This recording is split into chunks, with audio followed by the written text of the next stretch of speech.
Hello friends, എല്ലാവർക്കും മറ്റൊരു പുതിയ വീഡിയോയിലേക്ക് സ്വാഗതം. പെട്രോളും ഡീസലും വേണ്ടാത്ത ചരക്ക് വണ്ടിയോ?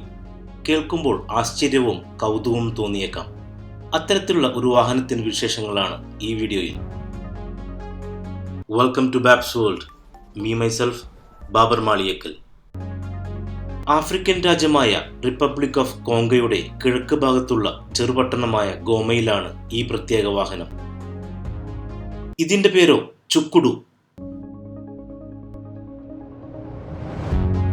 പേരിലെന്തോ ഒരു മലയാള ചുവ തോന്നുന്നുവെങ്കിലും സംഭവം തനി ആഫ്രിക്കനാണ് കേട്ടോ. സ്കൂട്ടർ പോലെ രണ്ട് കൈകൊണ്ട് നിയന്ത്രിച്ച് മരം കൊണ്ട് നിർമ്മിച്ച ഒരു ഇരുചക്ര വണ്ടിയാണ് ചുക്കുഡു. കിഴക്കൻ ഗോമയിലെ ഈ തടി സ്കൂട്ടറാണ് ഇവിടുത്തെ പ്രാദേശിക ചരക്കു ഗതാഗത സംവിധാനത്തിന്റെ നട്ടെല്ലായിട്ടാണ് ചുക്കുഡുവിനെ വിലയിരുത്തുന്നത്. 6.5 അടി നീളമുള്ള ചുക്കുഡു. നമുക്ക് ചിന്തിക്കാൻ പറ്റുമോ എഞ്ചിനില്ലാത്ത ഒരു വാഹനം 800 കിലോ ഭാരം വഹിക്കുന്നത്? അതാണ് ചുക്കുഡുവിന്റെ പ്രത്യേകത. എഞ്ചിനില്ലാതെ സ്കേറ്റ് ബോർഡിന് സമാനമാണ് ചുക്കുഡുവിന്റെ പ്രവർത്തനം.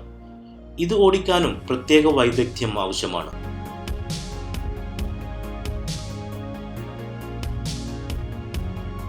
കങ്കോളിയൻ ജീവിതത്തിന്റെയും സംസ്കാരത്തിന്റെയും സ്വഭാവത്തിന്റെയും പ്രതിഫലനമാണ് ചുക്കുഡൂസ്.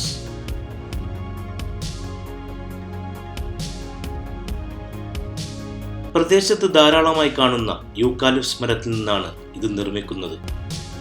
ചക്രങ്ങൾ കടുപ്പമുള്ള മരമായ മുംബൈയിൽ നിന്നും കൂടാതെ പഴയ ടയറുകളും ഉപയോഗിക്കുന്നു. നിർമ്മാണ സമയം 2 മുതൽ 3 ദിവസം വരെ എടുക്കും. 3 വർഷമേ ചുക്കുഡുവിന് ആയുസുള്ളൂ. 1970കളിലാണ് ഈ വാഹനം ആദ്യമായി പ്രത്യക്ഷപ്പെടുന്നത്. പിന്നീട് ഇവിടുത്തുകാരുടെ ജീവിതത്തിന്റെ ഭാഗമായി മാറിയിരിക്കുന്നു ചുക്കുഡു. $100 ഈ വാഹനത്തിന്റെ വില. അതായത് ഏകദേശം 2 ലക്ഷത്തോളം കോങ്കോളീസ് ഫ്രാങ്ക് വരും. ഇന്ത്യൻ രൂപ കണക്കാക്കുകയാണെങ്കിൽ 7300 രൂപ. തീർച്ചയായും അവർക്കിടയിൽ $100 വലിയ സംഖ്യ തന്നെയാണ്. ഈ വാഹനം കൊണ്ട് പ്രതിദിനം $10 വരെ സമ്പാദിക്കാൻ കഴിയുന്നുണ്ടത്രേ. ഒരു പ്രൗഢിയുടെ പ്രതീകമായാണ് ഇവർ ഈ വണ്ടിയെ കാണുന്നത്. വീട്ടിലൊരു ബെൻസ് ഉണ്ട് എന്ന പോലെ വീട്ടിലൊരു ചുക്കുഡു ഉണ്ടെന്ന് പറഞ്ഞാൽ അതൊരു വലിയ ഗമ തന്നെയാണെന്നാണ് ഇവരുടെ വിശ്വാസവും. ഇവരുടെ ജീവിതവുമായി അഭേദ്യമായ ബന്ധമാണ് ചുക്കുഡുവിനുള്ളത്. ചുക്കുഡുവിന് ഒരു ഫ്രെയിമും അതിൻ്റെ കൂടെ 2 ചെറിയ ചക്രങ്ങൾ. ചിലത് മരം കൊണ്ടാവാം, അല്ലെങ്കിൽ റബ്ബർ കൊണ്ട് പൊതിഞ്ഞതാവാം. ഹാൻഡിൽ ബാറുകൾ വാഹനം മുന്നോട്ട് കൊണ്ടുപോകുമ്പോൾ ഓടിക്കുന്നയാൾക്ക് കാൽമുട്ട് വെക്കാൻ ഒരു പാഡുണ്ട്. സവാരിക്കിടെ ഒരു കിക്ക് സ്കൂട്ടർ പോലെ ഡക്കിൽ നിൽക്കുന്നു. ഡ്രൈവർ ഒരു കാൽമുട്ടിനെ അടിയിൽ നിർത്തി മറ്റൊരു കാലിനോടൊപ്പം വാഹനത്തെ തള്ളിവിടുന്നു. ഡ്രൈവർ ലോഡിന് പുറകിൽ നിൽക്കുന്നു. പിന്നിലെ ടയറിന് നേരെ ഒരു കാൽ ബ്രേക്കായി ഉപയോഗിക്കുന്നു.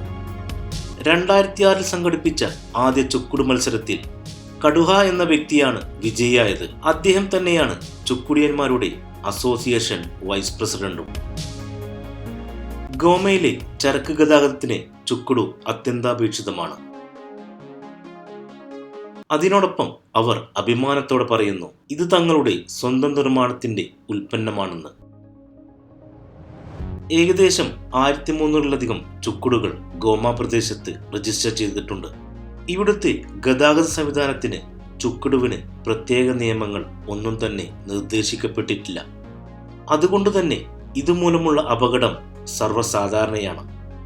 കാൽനടക്കാരാണ് ഇത്തരം അപകടങ്ങളിൽ പെടുന്നത്.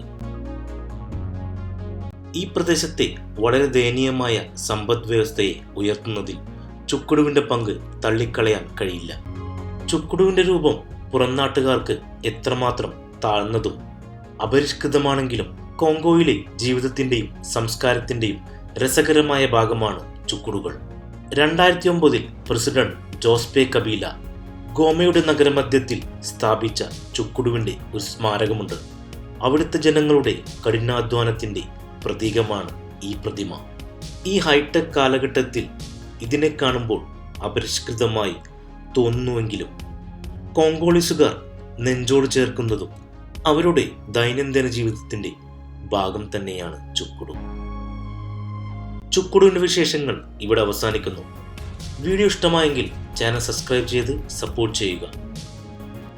വിശേഷങ്ങളും പുത്തൻ അറിവുകളും അവസാനിക്കുന്നില്ല. കൂടുതൽ വിശേഷങ്ങളും പുത്തൻ അറിവുമായി വരുന്നതുവരെ ഗുഡ് ബൈ.